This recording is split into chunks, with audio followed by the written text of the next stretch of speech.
There are a number of reasons why people may choose to have a breast lift with implants. It's either because the breast is empty, drooped, deflated, and they'd like some more volume as well as a lift, or sometimes it's to provide structure. And by that I mean upper pole fullness, because what often happens post breastfeeding or weight loss and with aging is not only does a breast droop and empty out, but it scallops out and it creates some upper pole emptiness here. And an implant is probably the most secure, predictable way of reshaping the breast and restoring some fullness and some volume to the upper pole, particularly in positions when you're wearing a bra, maybe leaning forward, or a swimming costume, to prevent that droop or that emptying out in the upper part of the breast. So that's when an implant combined with a breast lift can be a really good approach. The addition of the implant to a breast lift alone is really, in my view, about providing that stable structure.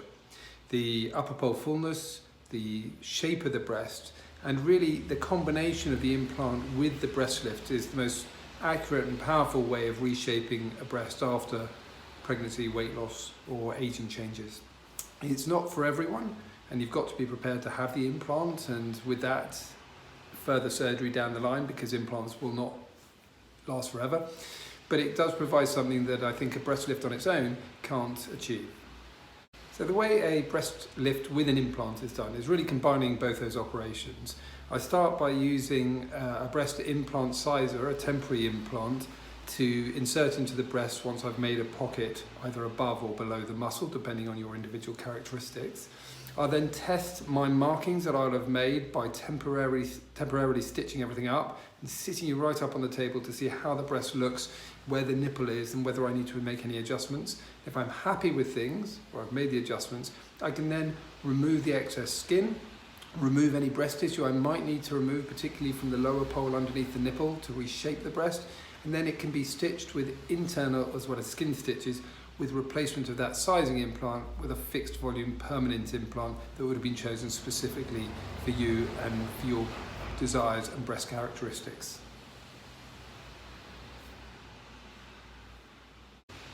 A breast augmentation with a lift will come with further scars, more than the scars of a breast augmentation, and that's a little bit of the trade-off, I guess, between the two operations. You're improving the shape much more significantly in those that need it, but you have to accept the scars. The scars fade very nicely with time, and that time can take 1 to 2 years in some people. The scars are around the areola, vertically down, and in the breast crease.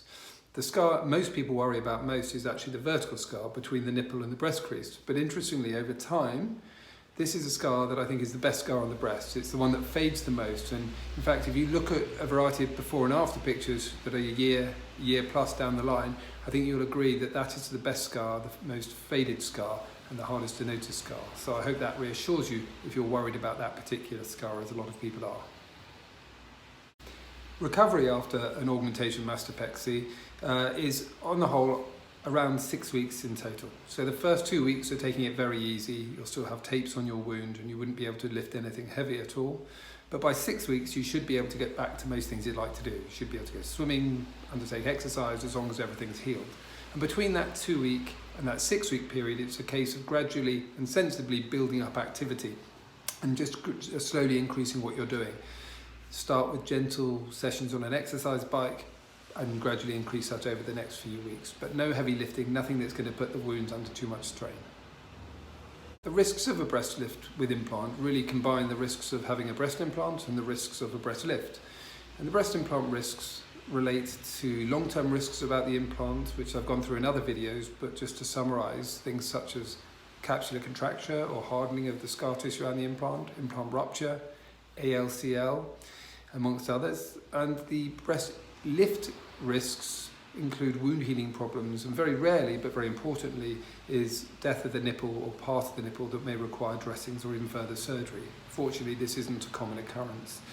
There can be small areas of delayed wound healing that require antibiotics or some dressings temporarily, but normally the wounds from a breast lift with implant heal very well as long as the implant used hasn't been too big and put too much tension and strain on the skin of the breast and the blood supply of the breast and the breast skin.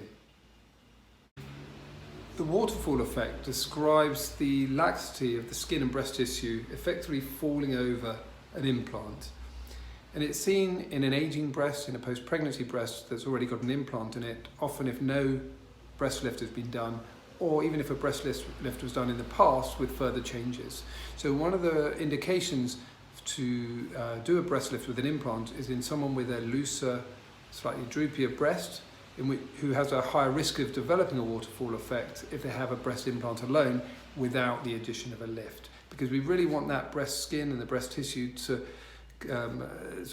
harness the implant as snugly as possible to act as one, so there's no looseness or dissociation of the breast skin from the implant itself, which can be unsightly and can feel uncomfortable or unpleasant as well.